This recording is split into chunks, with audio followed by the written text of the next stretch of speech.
It's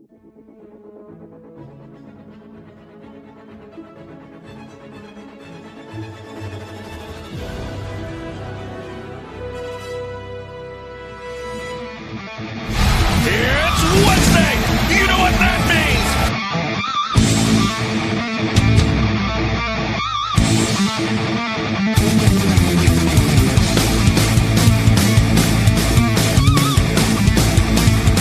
I'm better than you, and you know it!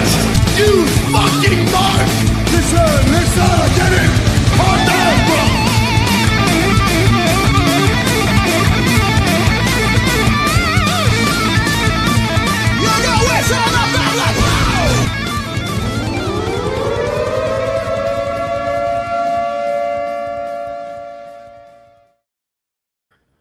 Man, oh man, oh man. Did Tony Khan really fuck himself over the night?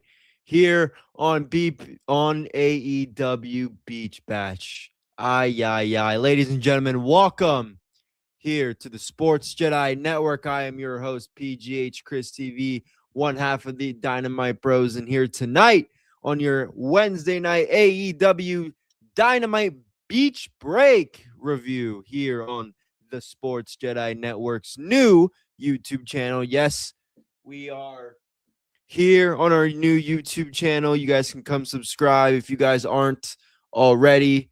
I'll give you guys the YouTube right here. It's just the Sports Jedi Media Network. You guys can come subscribe here to our new YouTube channel. We're hoping to get the old one back. But you know, we're gonna keep grinding. We're gonna keep pushing forward. We got a Dynamite review. Hoss should be joining me here in a second to talk a little bit about AEW Beach Bash here tonight and why Tony Khan, in my opinion, put himself in a bubble. But if you guys don't know, the Sports Jedi Network is, of course, sponsored by Dude Wipes. Dude Wipes and the Sports Jedi Network, staying fresh, wiping out the competition. Use your code. We're going to text your promo code. Text DUDE, save 20 to 59463, and we'll send you a code for 20% off your next order if you like some coffee for your morning roast. If you missed this beach break, AEW Beach Break, and you need to rewatch it in the morning, make sure you guys go get yourself some Blackout coffee. Use your promo codes Rumble or Sports Jedi 20 to save yourself 20% off, as well as my affiliate G Fuel, which you guys can go purchase. Use your promo code 20 or PGHChris for 20% off. Excuse me. And you will save a nice discount. Tell them that PGHChrisTV and the Sports Jedi Network sent you. And here's the YouTube channel here. Make sure you guys subscribe. Show us love. Again, we are working to get the old one, our main one, back up and running. For now, we will be here talking about some AEW Dynamite tonight that I didn't, you know, they made this show feel like a big deal. They made this show feel like a Wednesday night pay-per-view. I mean, they had streamers, Agent Zero and Cash Nasty doing the pre-show, which I thought was okay because, again, I know what, I don't like the streamers, that don't really know anything about wrestling, but I can respect that Agent Zero guy because during his pre-show, he was asking questions, like legit questions. He wasn't being involved in WrestleMania Night 1 on 1 hour on ESPN. He wasn't making an entrance down the ring like I Show Speed, Kai Cenat, and all these fucking people. These guys were ringside and doing the live reactions in the building. I could live with that. Again, I think he asked some pretty respectful questions, in my opinion. And they were pretty good, but they made this feel like a big deal, right? They were on the beach in Clearwater. I think it was St. Pete or something like that. That's like the name of the beach or the name of the arena. I could be totally wrong on that, but I know they were in Clearwater on that beach, and they made the stage and all that feel pretty good, because I did see the guy stream, and before the show started, he was walking up and, giving like a little bit behind the scenes. And it had the ring, and then it had all the chairs. So it gave it like an outdoor theater, like a pavilion vibe. And I thought it looked nice on TV, and I thought it looked good, from his point of view. I think if you were there, I think it looked like a hell of a show, being there live in the audience for. Again, you're right on the beach, you're in that Florida weather. So kudos to AEW, Tony Khan for putting that show out there on the beach. I think the last time they did this or something like that, it was in like February, and it was in like the Northeast. I don't remember exactly which city, but I was like, so you're doing a beach break in a cold city in the middle of fucking February or whatever. So I like that they did this. It looked cool. But I will say this. I I don't think the show lived up to its hype. Maybe I'm being the only one that feels that way. And when I mean that is, I don't mean that this show, didn't live up to the hype in terms of, okay, they're making this a big deal, right? They're making this like a mini pay-per-view. They're on the beach. I don't mean it like that. I mean in terms of some of the stuff tonight I question.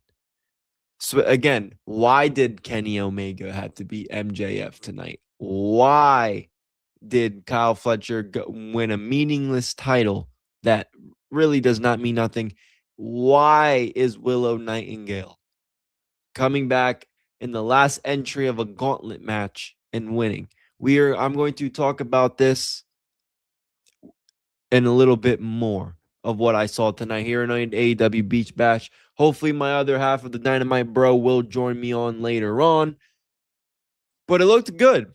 It looked good, and I think they actually started off kind of hot there. They had Jericho versus Ciampa in the opening fall there, and I like that because again, I'm going to mention this agent guy's stream a lot because I had the show on and I had his stream in the background just because obviously he's a popular streamer, so he's one of two people, and Cash Nasty as well.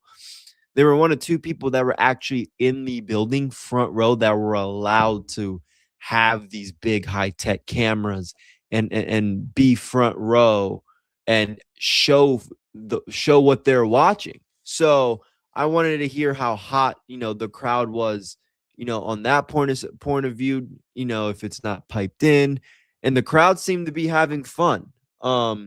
They seem to be having fun. Again, those guys know nothing about wrestling, so I'm saying that to say I think they did a smart job tonight with opening with this match because Chris Jericho is obviously he lives in the Clearwater area. I mean, they showed his kid. He literally looked like a mini Jericho too. He literally showed his son like so many times sitting front row with his buddies. And it looked good on TV.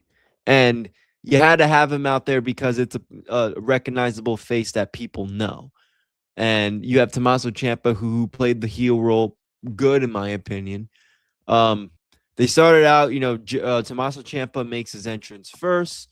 Jericho kind of comes out from the crowd, comes up top of the stage there, and they start brawling. And they have the match. The crowd's very much into it. It was a good match. I'm not going to complain too much about the match here. What I'm going to complain about is the finish. I think the finish of the match was very dumb. Very, very dumb finish by referee Aubrey Edwards, because how is Aubrey Edwards going to... I had it here on my notes. First off, I'm sick of AEW and a lot of these matches doing when they do the near falls, they do it in the moves where it's like, how is that not a 3? That's kind of what I don't understand. But so they're hitting each other, but this is what I don't like about Aubrey Edwards, and this threw me off. So you have the match that is, they're basically beating the shit out of each other tables, furniture. And Tommaso Ciampa is about to hit Jericho with a piece of furniture, and Aubrey Edwards just throws it out. I don't understand how that makes sense. We're going to take a pause on there because finally my other half of the Dynamite Bro has joined me. Hoss, good afternoon. Happy Wednesday night. Hopefully you're doing well. How are you, man?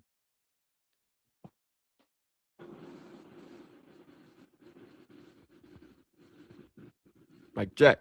Hoss, you there? Oh yeah, I'm here. I'm here, Chris. How we What's going doing, on? man? Happy Wednesday night, buddy. How are you? I'm doing well. With another decent episode of Dynamite, 2 weeks in a row. Pretty good week. Yeah, pretty not a bad week. Not terrible. Couple things come to my mind. Question that we could question, but I'm gonna start. I'm gonna pick you up here, kind of where I'm at right now. I'm talking about the opening match, Jericho and Ciampa. I like the aesthetic Okay. of the venue. You know, they were right on the beach, right there in Clearwater, and you could see the sand. You know, they played it good with them starting the brawl out in the top of the ramp right there. I think it was a good view, a good way to start the show because again, Jericho lives in the Clearwater area. You had these streamers that were streaming, and when I tuned in, they were like Jericho, like it was a good way to get the people kind of going. They were basically beating the shit out of each other with furniture the entire time. But what drove me crazy at the end, it was a good match. But Aubrey Edwards, Tommaso Ciampa is about to hit Jericho with like a bucket or some object, and she gets distracted, throws it out of the ring, and Tommaso Ciampa does something whatever behind the referee's back, doesn't see and wins it. If they're already having a no DQ match with throwing furniture, blood, yada yada, why the fuck does this matter? And I know the match isn't labeled a no DQ or street, but they're throwing chairs at each other, Hoss. But Aubrey Edwards is going to throw the bucket or whatever. I can't remember what it was. Throw it out of the ring and cause a referee distraction so Tommaso Ciampa could, again, good heel move to win the match. I don't have the problem with that. My problem with that, it doesn't make sense in a match when they're throwing furniture at each other, making each other bleed. Hoss, what'd you think of this opening match? Talk to me about the aesthetics of the beach batch. What did you think of that? The opening parts of the show. All right. They sold this show very well. I like the beach aesthetic. It was fun to see. It it shows you with summertime we're gonna have some fun in wrestling because it's a slow time of wrestling. So this is a great sell. I liked it. The match was fine. Ciampa and Jericho, they put on a great show. I mean, it's kind of a crazy, weird feud, but the match was fine. We I get what you're saying, throwing the furniture and whatnot. It made no sense. Aubrey Edwards interjecting herself here, making no sense. But I was kind of happy that Ciampa won. Because I don't know where either one of these guys are going, but I'm pleasantly surprised with Ciampa, and we're gonna probably have a rematch at Redemption. Yeah, I think the story kind of ends there at Redemption. Jericho getting his win back in Canada. That's kind of I think a lot of these Canada boys are going to have their moments, at Redemption. So I think that's where it's going to go. Again, not a bad match. Good way to start off. There's no, real title on the line. They're not the main storyline behind Dynamite. So they when they do make when they do or how do I say this, when they're going out on TV the last few weeks and at least building up to a hard-hitting match like this, I could appreciate that because again, we're on this run right now where he's coming back, re-signs with AEW after a lot of speculation and going to WWE, and I think he's just trying to prove himself, Hoss, that he wants to he wants to show people why, he was kind of the reason why AEW really got out there to begin with. But it's like, I think he's proven to himself and us that it's like, okay, I fucked up. The learning tree shit sucked.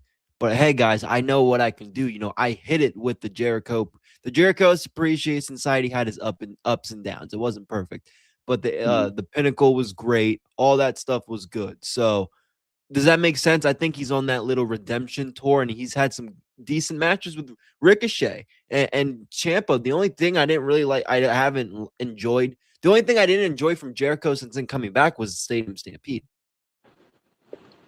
I mean, that's fair. It's just we trying to find out the clear direction of Jericho. It seems like he's on this TK intern plan. He's gonna do jobs for a while, win the feud. So I guess that's how he's trying to warm himself up back to the AEW faithful. Even though I don't know how AEW faithful will receive him going for a championship in the future, which I do see happening. Yeah, me too. So we'll see how that plays out. But I'm still a fan of Jericho. Hopefully the AEW can come around to him. And he has a nice, strong run to finish his career out here. Yeah, look, no matter my last thing right here with Jericho is, look, you can hate him or not hate him, but it's like, you could. I see why the AEW sickos don't really want him around. But again, wherever this guy, I think, again, I still stand by this. I think he's top 10 of all time. And I mean, why the fuck would you not want him in your wrestling company? His name alone sells. Again, I'm gonna use, Cash Nasty Gaming. He's out there in the front row streaming. And all of his boys know Jericho. Yeah. They need him. They need somebody like him. They don't need him in the world. And the one thing because AEW, and again, I consider him an AEW original. Obviously, he's an ex-WWE guy, but let's be honest, he didn't start in WWE. He wasn't made in WWE. Okay, go watch WCW.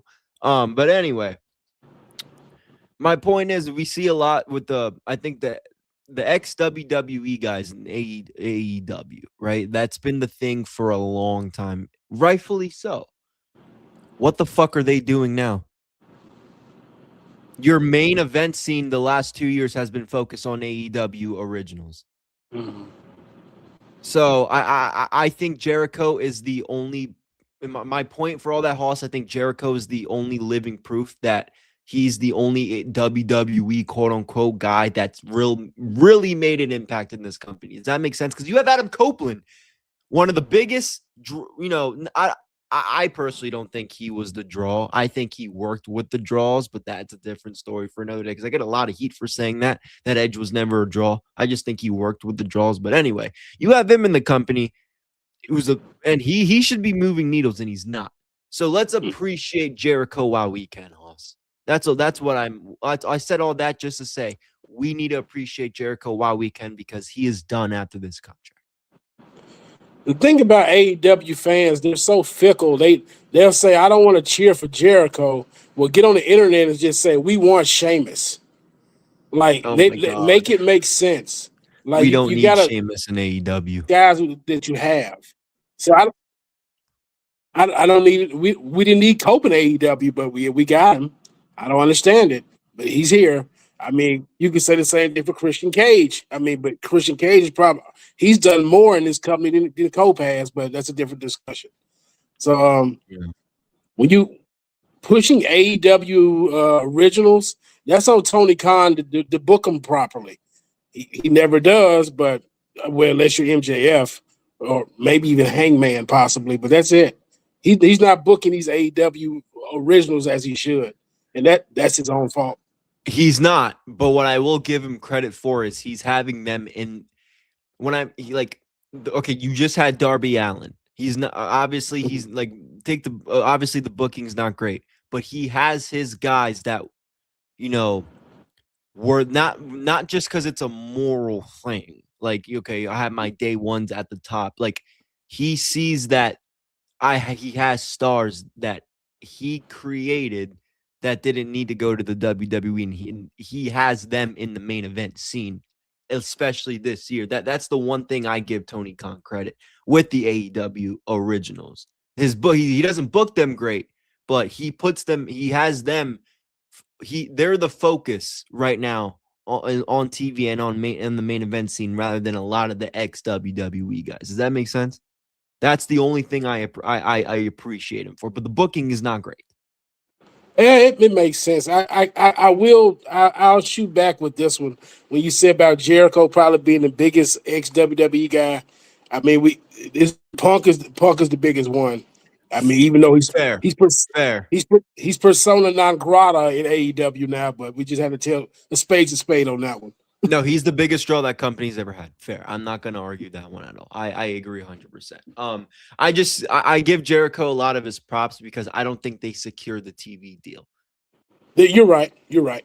without Jericho. I think Punk just made it bigger with him, coming back. So yes, I agree. CM Punk and Jericho are the two real definitions. Good call, Hoss. Good call. Let's talk about something that we could question that was if it was a good call or not. Kyle Fletcher versus Thekla for the international title. Now, two best friends going at it. This match was announced. I was very excited for it. It was a good match. There was a few. I like the finish where Kyle Fletcher hits the brainbuster off Thekla kind of from the turnbuckle, and I like how Thekla didn't kick out of that because we see a lot of false finishes in this company.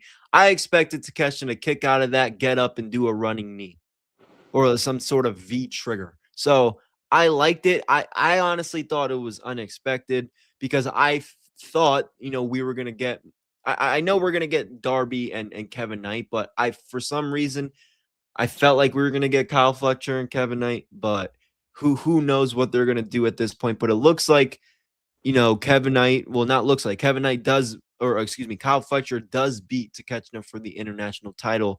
And I don't know, maybe Kevin Knight and Kyle Fletcher might be on hold for now. Hoss, what did you think about Kyle Fletcher versus Thekla? Kyle Fletcher being your new international champion. What did you think of the match? I thought it was pretty good. A little long, but pretty good. This is my match of the night. I enjoyed it a lot. It was very fun. It was everything I thought it was going to be. And all roads led to Kyle Fletcher winning this match because he was 0-2 against Thekla in his career. So Tony Khan wanted to make that right. And I also heard that Thekla is going to be in the G1. So he's going to be gone for like a month or two. So that's why this is a big reason why they moved that belt to Kyle Fletcher. If he was in the G1, he probably would have retained and they would have kept this story going. But I had just heard that earlier today. So Fletcher going over wasn't very surprising, but the best match of the night to me. I enjoyed it a lot. No, it was fun. It was fun. I liked it. After the match, something that I was a little I don't know if I resonated with it was Mick Foley coming out. He started talking to Don Callis. He has his animals on his shoe and says he's gonna get his left dog and stick it up his ass. Yada yada. Anyway, Kevin Knight comes out. He says he wants 2 belts, wants to be Kevin 2 belts. Again, Kevin Knight is still going after calling out AEW championships when he's lost all of his opportunities to Darby and MJF. Makes no sense. Focus on your damn TBS title. And it looks like it's going to happen because they went backstage. Darby Allin came back. They started brawling on Andrade, got in the mix a little bit after he, obviously he turned on the family at Forbidden Door. Hoss, how you know? Huh? How you know? How you know? Because I know. Awesome. What do you think about Kevin Knight? Or first off, what you think of this whole Mick Foley and all this stuff? But what's the thing again? What are we gonna see? What's the direction? I guess I should ask with Kevin Knight because I hesitating on saying direction because I kind of see it, but it's like because I see him and Darby doing something at Redemption, but it's like again they've dropped the ball here with Kevin Knight's direction by him not feuding with Speedball going into this Redemption pay-per-view later this month. I have no clue what's the direction with Kevin Knight. They like you said, I agree with you wholeheartedly. They did drop the ball with the whole Speedball thing. Now you got Speedball going after Mark Davis on Collision for the national championship. He was on the dark match tonight with teaming with Mystico, and they lost. Again, it makes no sense. So I'm confused just like you with the whole Kevin Knight Speedball thing. Mick Foley, they just trying to find any way to put Mick Foley in front of cameras, and we'll see when the ratings come out. But I don't think Mick Foley's a draw. I don't believe he's a draw. We'll find out. Do you believe he's a draw, Chris? I don't know why they put him on TV. I mean, we had him at a Double or Nothing. I get that. Mick Foley's but not a they just keep draw. trying. He's not a draw when they advertise him special interviewer, yada yada. Like, nobody cares. You know when he's gonna be a draw, Hoss? Is when the sickos finally get what they want and he gets in the ring. He's gonna be a draw because people are gonna want to see. I'm gonna want to hate. I'm hate watching it. I'm gonna say it right the fuck now. I know Mick Foley's, and it seems even more clear now. I'm going to hate watch the shit out of that match. It's ridiculous. But that's when Mick Foley's going to be the real draws, when he has his quote-unquote last match against whoever the fuck. And if it's Darby Allin, go set up his GoFundMe now. I know one thing. I'm tired of hearing this is the alternative. You keep telling me it's the alternative, but yet you keep putting these ex-WWE guys in my face. Where's the alternative? What the hell are you talking about? Oh yeah, man, we're the alternative. We're not the Fed. Well, you're putting Fed legends all over your big shows. Mick Foley, Cope, Jericho. Like, what are we supposed to do here? Like, I know we were talking about pushing AEW originals, but yet in every twist and turn, Tony Khan pushes an ex-WWE guy down your throat. I'm confused. I'm just confused. Yeah. Look, again, Punk made sense, right? Jericho, if he wants to use him in bigger spots, makes sense. But a lot of these ex-WWE guys don't hit. The only ex-WWE guy that, and I just talked about him, that I like is Cope, and he does not move the needle. I'm talking about personally as Chris. Not in the, because not as PGH Chris for a second, because I like him in AEW because when you look at Adam Copeland, like just his personality, especially in his younger days, like he fits AEW. Like not now in his older days. Like I again does not move the needle for the company. But I like him in this. He's the only one of the only ex-WWE guys I like right now that's there because he has good matches when he wants. That I think the Aleister Black is ridiculous. Was ridiculous. But his music theme is iconic. He'll have the entire building singing that shit. When he wants to have his Brood style entrance, I still think again it's good. It's very recognizable, and it's one of those things where I talk about with Jericho, where it's like if that one guy could recognize an Adam Copeland, maybe he would not watch AEW. I think that's a stretch, but maybe, I might sit down and at least watch this match. He might be, what I'm saying? Because again, when you look at a Bobby Lashley, a Shelton Benjamin, a John Moxley, I don't think people are going to go out of their way and watch their match if it comes across their TV. They might be like, oh shit, Bobby Lashley's here. But I don't know. I feel like Edge, I don't know. I mean, we got the AEW faithful calling John Moxley the ace of the company. Again, the jokes write themselves.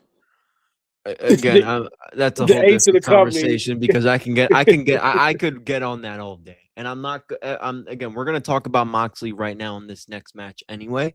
So that kind of leaves action, Chris. I got the names. Don't worry. There's no more inaction here on the Sports Jedi Network. No more inaction. I get these motherfuckers' names. When I forget, when Justin Roberts forgets, botches, or these production people don't get the graphics, I will go back and make sure. And if I can't, that's when I say they're jobbers.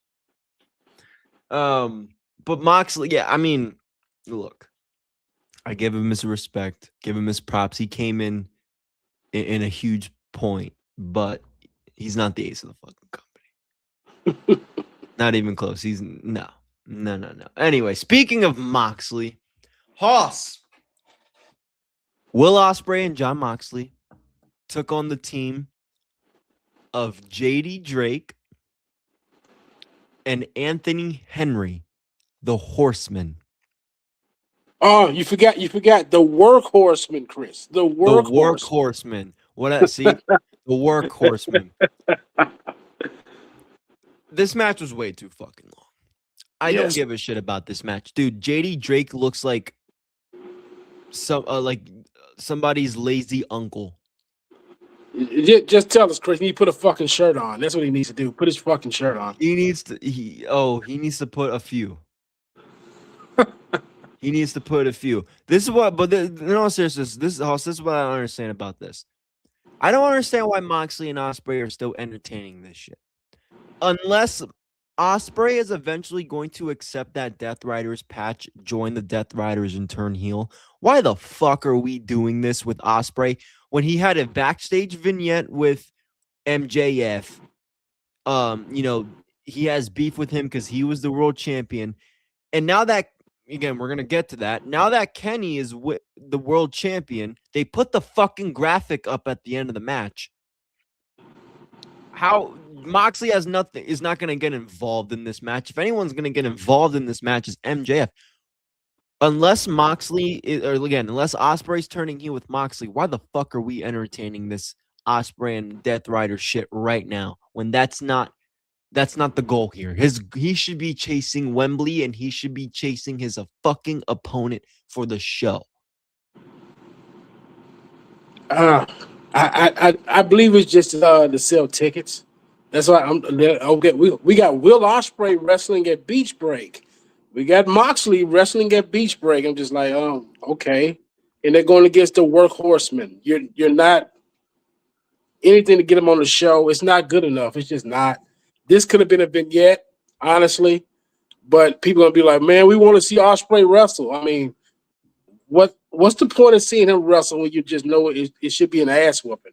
This match should have went 90 seconds. Yeah, we got like a 10-minute match out of this. It felt like it was fucking 90 minutes. Yeah, because this is going to be your future AEW champion. Why is JD Drake getting offense off? Like, this is the same guy, JD Drake. He went like 15 minutes with Chris Jericho a couple weeks ago. It made no sense then. He's up here going 50-50 with former and future AEW champions. Yeah, we need to put a belt on JD Drake then. He's a real workhorseman, right? But yeah, anyway, it makes no damn sense. I'm not a fan of it. I guess maybe if I bought a ticket, like, oh yeah, I get to see Ospreay, but I'm just like, whatever. This is the real down point of the show, honestly. I agree, dude. This went way too long. I don't give a shit about it. Whatever they're doing, this will get interesting if he accepts that patch and turns heel. Then, oh shit, Hoss, we will be back on here. I will eat my words and say, oh my God, this led up to whatever. If the moment happens, I still think it should be before Wembley, but I'm not going to lie. More and more, I'm starting to like your idea a little bit about him doing it at the show. So we'll see how that plays out going into Redemption. Because if things aren't, again, MJF isn't the champion right now. So I think you could do that sooner, but I'm at the point where let's see where this goes. I think we both cooked something pretty decent here. Now we just got to let it fry and hopefully it doesn't turn out fucking burnt. Or in Tony Khan's case, raw. Anyway, speaking of raw, speaking of Hoss, I 2 gauntlet matches, 2 survival series of the row where I'm putting my fucking head down like this, questioning myself.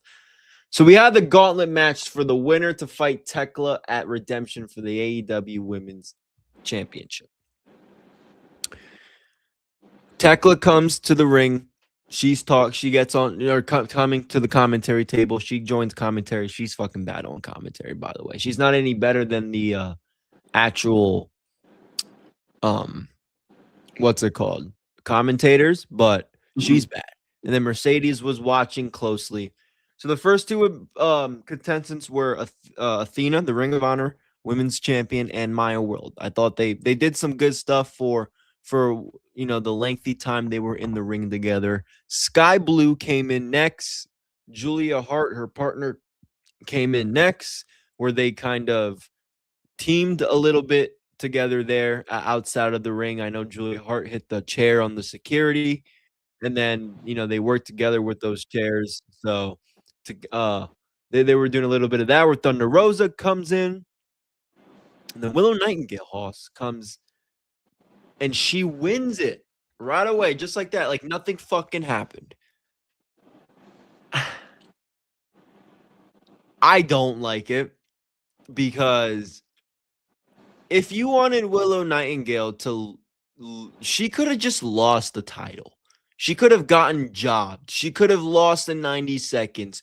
You didn't have to vacate her for an injury. That, again, if she thought it was serious and it turned out to be, that's different. Okay, I can understand that, because you want to make sure. You never know. But it does not make sense with putting her in this spot so soon, fighting for the AEW Women's Championship. She's not going to win. I'm going to tell you that right now, unless it is going to be Willow versus Mercedes at Wembley. So never mind. She probably will win, which I don't think that's the better match, but maybe the better story. Hoss, I just don't know how I feel about it, because, again, she just got hurt. Thekla even said on commentary, I wonder if she was even hurt, which was funny. And she just comes back like nothing happened, and she wins in this Gauntlet match as the last contender. What do you think about this? What do you think about Willow Nightingale going on to Redemption to face Thekla? Do you think she's gonna win? Are we gonna get her and Mercedes? Talk to me. What do you think? I think we're still waiting for him there, but I don't like it. I don't like the way they do it. I don't like the way they did that there. They had a Willow Nightingale say, "Oh, she's hurt, I'm hurt, yada yada," and she wasn't even out a month. Anyway, chat, I told you guys we were going to hear a word from our affiliate on Wednesday nights, G Fuel. We're going to reset, we're going to refresh, and we will hear from G Fuel Energy. All right, before we keep this energy going, shout out to the sponsor of tonight's stream, G Fuel Energy. If you're watching this live, you already know. We don't do slow reactions, we don't do low energy, we stay locked in. And that's exactly what G Fuel brings to the table. Zero sugar, loaded with focus, and built for long streams just like this. Whether you're grinding, gaming, or watching chaos unfold with us, G Fuel keeps you going. Hit the link in the description, use code PGHChris, and level up your energy the same way we do on Sports Jedi Network. Let's get back to it. I'm Tom Hannafin from TNA Wrestling. You're watching the Jedi Sports Network. Shout out to our guy here on the Sports Jedi Network, Tom Hannafin. You guys can check him on TNA's on Thursday. Shout out to Tom Hannafin for that video there. And again, make sure you guys go check out G Fuel, the official sponsor here on Wednesday nights for your AEW Dynamite review, as well as the PGHChrisTV show. Hoss, you good there, bud? All right, sorry about that. No, you're good, man. You're good. Back to where you left off, though. I want to ask you. I don't know if I like the Willow Nightingale. She wasn't out that long. Talk to me. Talk to me what you think about this Willow Nightingale coming back. She's going to fight Thekla at Redemption. She could win. I wouldn't be surprised if it is her and Mercedes at Wembley. I think Tekla's the better match, but Willow might be the better story. What do you think's going on here? Well, I did have something. I had a thought in the back of my mind. I thought Willow was going to come back for this Gauntlet match, so I wasn't that surprised. But when she won, the aftermath of the match threw me off. Okay, she went in there. Her and Thekla got into a little dust up there. The Divine Dominion come out to take out the Sisters of Sin, and they've basically been contracted by Mercedes Moné to come in there and to take them out. So where are we going with this? We got all three of these women interconnected. So Willow should win at Redemption, But if Mercedes Moné has contracted to the Divine Dominion, why? Okay, then Willow should lose. Because that means Mercedes has backup for All In against Thekla, who has her backup. Willow has no backup. I mean, unless you got Statlander comes out of nowhere, but that's only one person. Who's it going to be? Statlander and Harley Cameron? Tony Khan just did a whole lot of crazy shit there, which made no damn sense. Which that just shows you that's par for the course for the women's division in his company. But yeah, I was just confused. I was very confused at the end of this. But Willow and Thekla, I have no problem with it, but I don't know. I don't know who wins. I don't know who wins. I wouldn't be surprised if it is Willow and Mercedes, because there was something like when Mercedes first came into AEW, it was her and Mercedes versus, or no, her and Mercedes had a match in like Japan or something.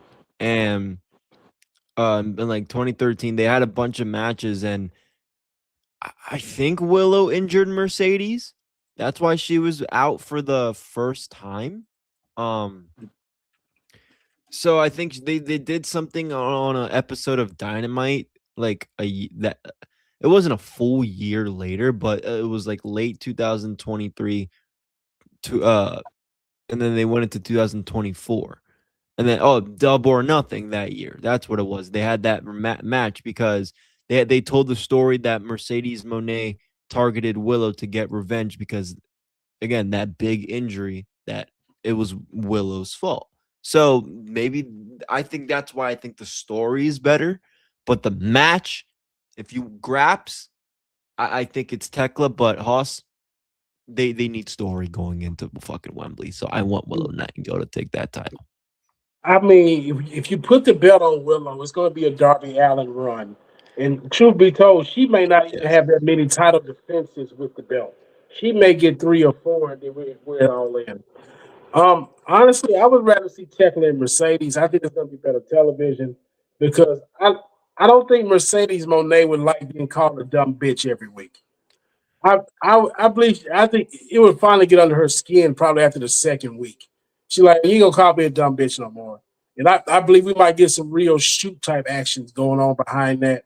Because I believe Thekla was drunk tonight. I believe she drinks a lot. And that kind of makes her a little bit more entertaining. Like she probably said, I wouldn't be surprised. Did you hear what she told Tony Schiavone? You want some of my drink? I put a little hair on your chest. Thekla up here sounded like a 35, 40. I'm not gonna lie, I did not listen to that. I turned the commentary off at some spots, like I always do. But I mean, hey, there was reports out there, so shit. I will tell you this: Thekla sounds like what I want Gunther to sound like on Friday nights.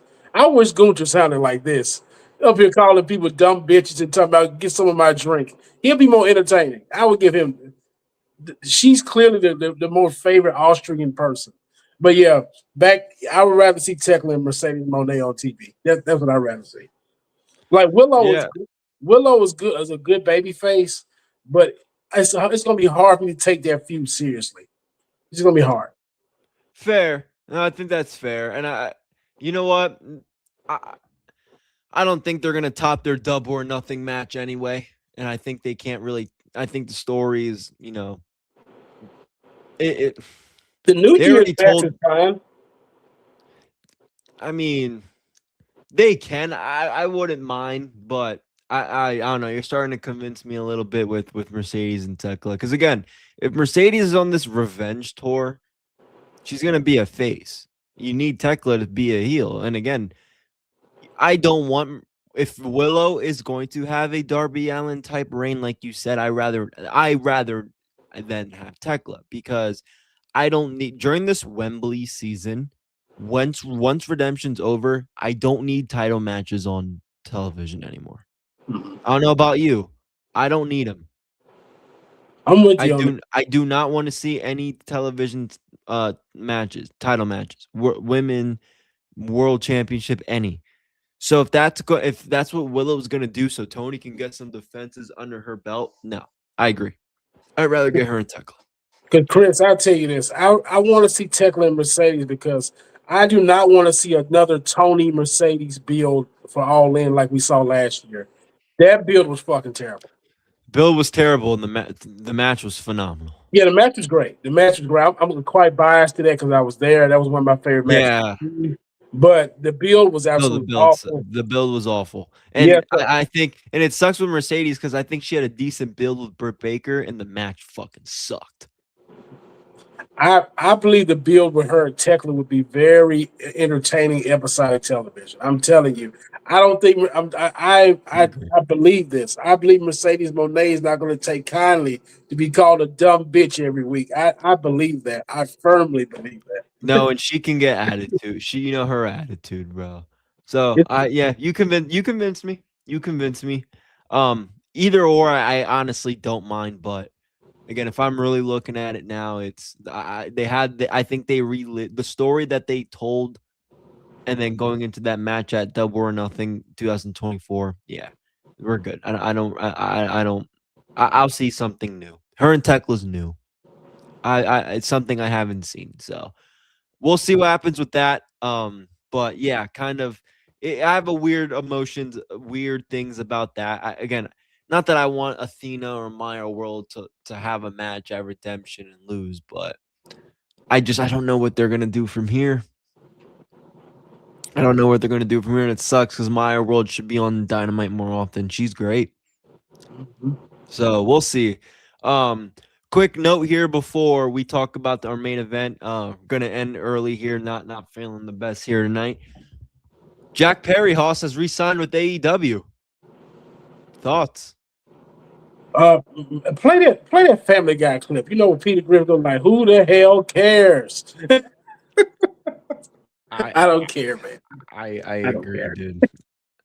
I agree. Nobody. They made it a big deal. They were like, "Oh, they made this whole graphic and yada yada." I was like, ugh. Anyway, let's talk about our main event. This is something that I was scared was gonna happen. I wanted to save this here because this is we're gonna spend a little longer time on this one. Great match. I'm not even gonna talk about the match too much. I thought the match was great. But man, Hoss, I'm gonna be honest. Something about this graphic, man, just doesn't sit right. Why the fuck is Tony Khan? Why are the AEW now? This is official. This isn't AI. This isn't a fan-made graphic. This is the official graphic for AEW All In London. Now here are a couple things, Hoss. Well, because I just want this to sit in. If this is the final match, if MJF doesn't get added, I want this to sink. Because I'm sick of Tony Khan, the sickos, the New Japan fans fantasizing over this match and wanting to see it again. I don't want to see it. Why don't I want to see it? Simple. I don't think it's going to make for better television leading into the show. It's a match I've already seen multiple times. And again, go back and watch MJF versus Will Ospreay at the last Wembley Stadium.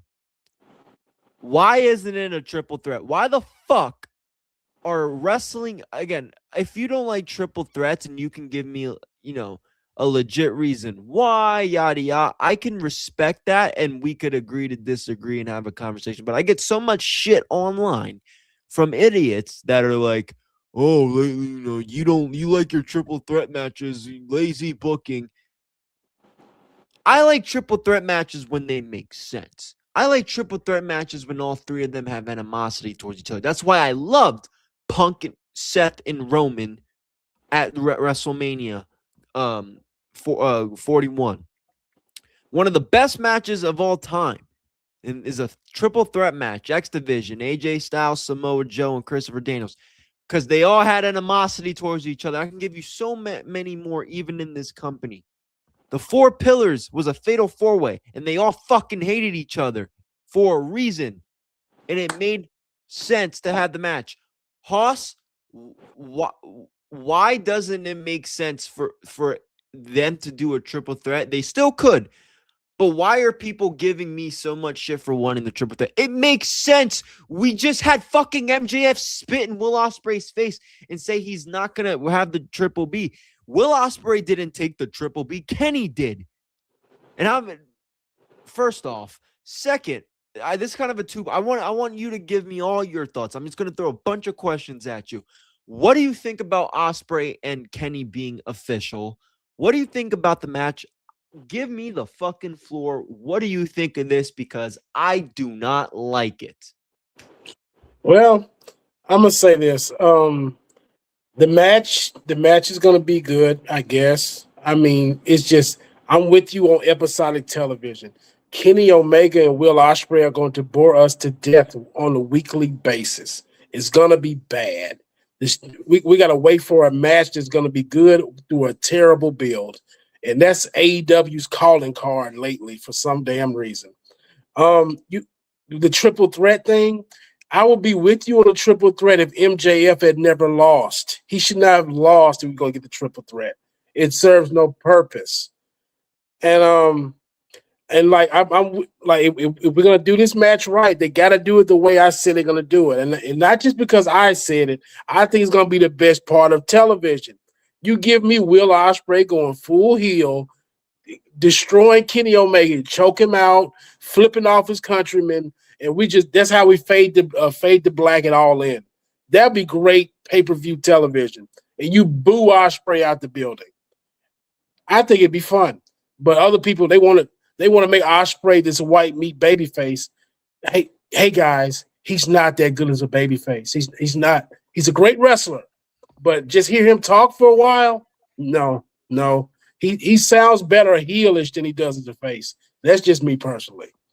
Because he's not going to be the face of this company. He should be. He's not built like that. He's just not. He's not even Cody Rhodes-esque when it comes to being a face, and we're sick of Cody Rhodes. But Will Ospreay, he needs someone talking for him. He can't be up here be the face that you want, and why he does all this talking because he exposes himself. He becomes overexposed, if that makes sense. MJF not being in the main event bothers me. And going into Wembley, what program are you going to have him in? If I was him, I'd be like, do I really want to be on this show? But, hey, that's just me. But Omega and Ospreay, it has the momentum, but the sickos get what they want, but I don't want the sickos booking my television. Because they don't have good taste. And it's sad. It's sad, Chris. The only way right now, look, I don't mind Ospreay turning heel at Wembley. I think he should be a heel going into Wembley. But when you say full-on heel, look, my thing is, does Kenny even defend that title at Redemption? Yes. Against who? This is why I don't like when they do this. That's why I have a problem with them showing this at the end of the show tonight. Because it's the same shit. They have a fucking pay-per-view. They have a title match before Wembley when they already have the match announced. Who is he going to defend? MJF? It's going to be Kevin Knight. Oh, my God. Jeez. I see that. Oh my God, Tony. What the fuck, man? Because if you think about it, this throws off Andrade's momentum too, because he's going to give me Kenny versus Andrade. Fuck Kevin Knight. The thing about it is that could be interesting because does the Don Callis family come and help Kenny Omega destroy Andrade?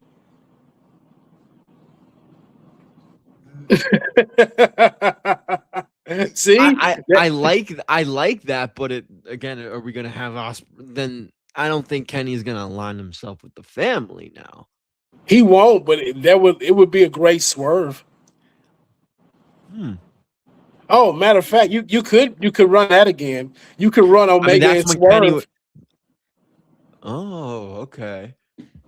Well, we gotta see fucking Swerve because I don't want him getting a title match out of nowhere. I mean, I mean, again, I don't want Swerve just because in the principle that he lost the Owen and he's just gonna get a title match at the next pay-per-view.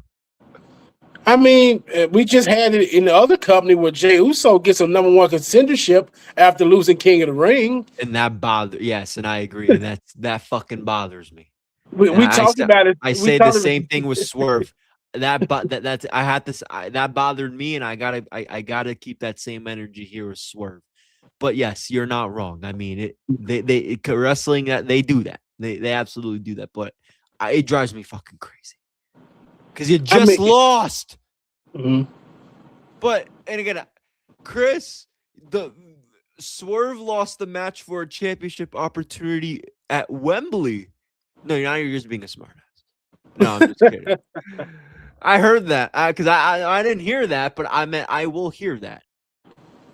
So I don't know. But look, I wanted the triple threat. I wanted the triple threat, especially what we got in that vignette tonight with MJF spitting in Ospreay's face. The animosity was there. All you had to do was have Will Ospreay turn on Kenny, and it's there. Yeah. It's there. All you had to do was have Will Ospreay turn on Kenny and keep MJF as a champion, and you have your fucking main event, triple threat. Why is the wrestling community so against it? And I saw somebody say they wanted a fatal 4-way and to add Matt Jackson. What? Because of that promo that they did backstage I think it was last week or the week before, where the Young Bucks and Kenny were like, I got to do this on my own. And they're like, have one of the Young Bucks, Matt Jackson, turn or fatal 4-way. I was like, you're fucking dumb. Like, now you're doing too much. That doesn't make no sense. Now you want a multi-man match for a fucking multi-man match. I want a multi-man match because they all hate each other, and they're 3 out of 5 of your biggest stars in the company who've never worked for the E, by the way. Let me indulge you on this one real quick, because this is funny to me. We got people in the year of our Lord in 2026 so they want Matt Jackson in a championship match. I mean, a singles championship match. Let me find Okay. let me find it. It was either Matt or Nick. Okay, I tweeted something out. I was like, I fixed it for you, and I fucking photoshopped him. It was Nick Jackson. Okay. Now the parallels between the Bucks and the Usos never end for some reason, because I bet you, I'm willing to bet these same people are sick of main event Jey Uso, but now they would push one of these Jackson brothers on a singles push. I don't understand these people. I don't understand them, Chris. I don't get it. I don't want Jey Uso nor Jackson to fucking get a singles push. I mean, at least Jey Uso. I mean, I don't know. Jey Uso. He's having a tough time right now. This is true. He's going through it right now. I mean, is he really? But he is publicly. He's publicly going through it. Yes, I'll put it that way. So I don't know, man, but it bothers me that we're not gonna get this fatal triple threat match. I almost just said fatal 4-way. Jesus Christ, Hoss. You know what I think MJF's gonna? You know what I heard people say MJF is gonna do at Wembley? I hope Foley. Oh my God! I mean, truth be told, it's like that might be the only logical thing, because that's such a fucking downgrade. This is, even though MJF is a bigger deal, he's getting Sami Zayn. Because, like, where do you see him on the card? You took the belt off of him because people saying Sami Zayn might miss SummerSlam. Where do you put MJF on this card other than a random match to make something make sense? Was you gonna get MJF and Andrade for no belt in Wembley? I don't know. And do you know what you were there? Do you remember what MJF was doing at All In last year? The Casino Gauntlet. By pinning Roderick fucking Strong. Yes. That's what he was doing last year at All In. And he main evented the first Wembley with Adam Cole, which the story of them being best friends in those vignettes. Clown me all you want. I thought that was fucking awesome television. Okay, that MJF and Adam Cole going into the first Wembley was awesome television. Even though they were the Ring of Honor champions. That was stupid. You had MJF, or he didn't main event the second All In, but he had the match with Ospreay. And it was the best match on the fucking card besides Swerve. I didn't even think Swerve and Danielson. It was the best moment, but I thought the best match was MJF and Ospreay. And he's going to have 2 years in a row. 2 years strong and 2 years in a row now where at All In he's doing shit. This is ridiculous, Hoss. I know I shouldn't be. Maybe I'm overlooking Chris, Kenny Omega, and Will Ospreay. It's the biggest. I understand that, but I don't understand how some of these people can't see that it's not going to be a good build for the show. MJF is simply the better if not the better person to be champion. He damn sure should be in the fucking match. Period. Chris, I'm gonna tell you this. Do you remember when we had Swerve and Omega the first time? Remember that? Yes, I do. You remember that promo where Swerve said he wanted the power? He said he wanted the EVP power of the EVP power, and yes. I think Kenny Omega pulled a power move to get that title before he retires. He wants to get one more title reign. He wants to be in the main event at Wembley. I believe he did that. He went to business for himself. I believe he did that. I don't think Tony Khan wanted this. Then have some fucking balls and say, I'm winning the championship at Wembley. And Will Ospreay will get his moment later. That's the only way it makes sense.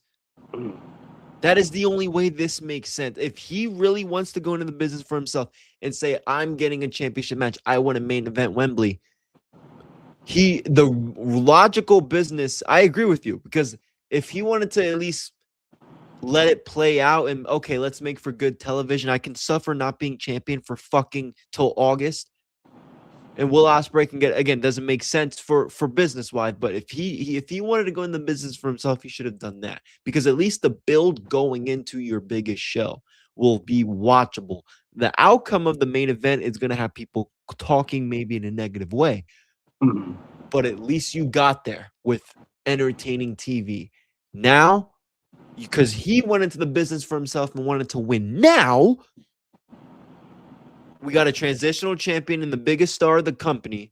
He's just going to fucking lose it to his mate in his hometown, and the TV's going to be boring. Yes. Tony Khan, what the fuck, brother? I don't know, Hoss. Anything else you got to say about this situation before I wrap it up here? The show was fine. It's just too many loose ends, and I already know we're gonna have to put Jim Cornette on emergency watch when he finds out about this, because he's gonna be sick. He might have a stroke. So I just don't understand. I don't understand, but. Decent show, at least. Decent show. Yeah, decent show. Again, I like them being on the beach. It like Hall said, wrestling is not hot right now. So something different for AEW, being on the beach. They were on the golf course not that long ago. Now they're on the beach. Again, they made it a big deal with pre-shows and the aesthetic. Some of the stuff questionable, but I appreciate, Hoss, that we got a second week in a row where, we got something to talk about. Yeah. It's been 3 weeks before last week. All right, this was a good match. All right, this was a good match. The last 2 weeks, and again, it's better that I didn't like it. It gives us something to talk about on Wednesday nights, and that's always the goal. Before we say goodnight, go ahead. Okay. Since we know the All-In main event now, they got about 9,000 more tickets to sell to make their quota. Ooh. Do they clear those 9,000 tickets with Omega Ospreay now? Because we know they're not going to get 80,000 seats. They're only sitting like 30,000 of them, I believe, but they got like 9,000 more to clear. That's such a tough question because the match is going to be great and the match is going to sell. But let's be honest, MJF is the sell. He's the main attraction of the company. He is involved in this story in a huge way. I think him not being involved. No, he needs to be. No, I don't think they make their quota. I think he needs to be involved in this match for them to make their quota. Tonight might have. Look, if I had my all-in ticket purchased right now, I would be fucking pissed. This is just PGH Chris. I'd be fucking furious that I'm not getting MJF in the main event. He's the biggest star in the company. Mm-hmm. I don't know. I don't know, man. We'll talk more about it this weekend.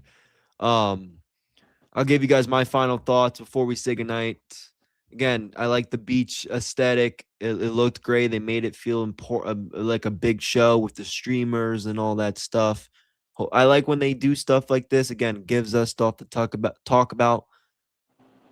It's just we'll see what happens from here, man. They got some stuff to work on, the storyline stuff, but they got stuff there, Hoss. They definitely they got stuff. They at least it seems like they know what they want to do. So I'm gonna for once say I'm gonna see how this plays out. I am genuinely curious about Wednesday night next week. Are we gonna see MJF? If we are, what's he gonna say? What's Ospreay gonna say about Ken? And I like it for a second week in a row. They started off with that Kenny segment and they ended off with the match. Second week in a row where your opening starts to the finish. I loved it. Hoss, and final words. You're good. MJF is going to probably go on a Drew McIntyre type run next week. Well, he's talking about I got screwed and this and that. So, you remember when Darby beat him and he started putting out those billboards and stuff like "Give me my title back" and this and that. We're going to start doing that again. So, yeah, that's where we're going to be at with MJF. Yeah, and don't tell him.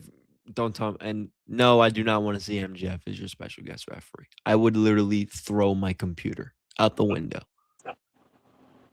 I will throw my computer out the window. Before we say goodnight, Hoss, did you hear about Dark Side of the Ring yesterday with TNA?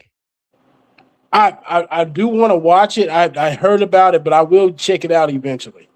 How was it? Did you see it? So I didn't get to see it when it premiered yesterday because YouTube TV doesn't have Vice TV. Vice TV does not have a contract with YouTube TV. It's ridiculous. Shout out to I'm not going to say the YouTube channel's name because I don't want it to get removed, but he uploaded the entire 2 parts on YouTube, so I got to watch it after work today during my dinner. But Vice TV I think has it for free on the first 2. So you'll be able to watch it. But yeah, I just want to give a shout out to Dark Side of the Ring with TNA, Jeff Jarrett, because I thought it was fucking great. Again, Karen Jarrett. I wanted to skip it just to see what Karen Jarrett had to say.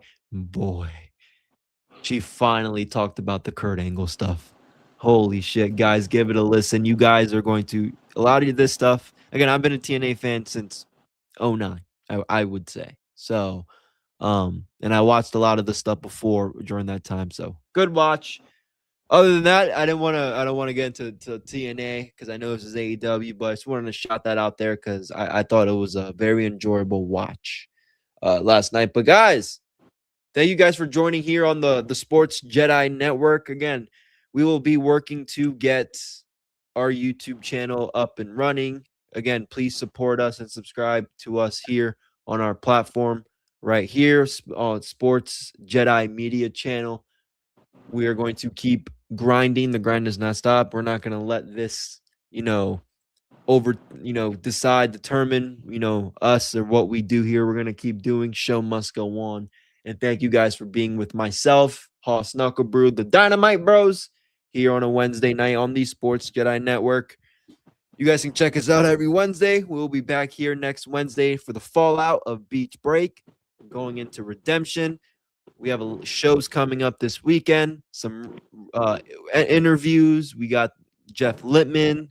We got some other cool stuff, and possibly some more stuff with Luke Menzies, formerly Ridge Holland, on the channel. So, guys, thank you so much. We will see you guys next week, and may the sports be with you. Peace.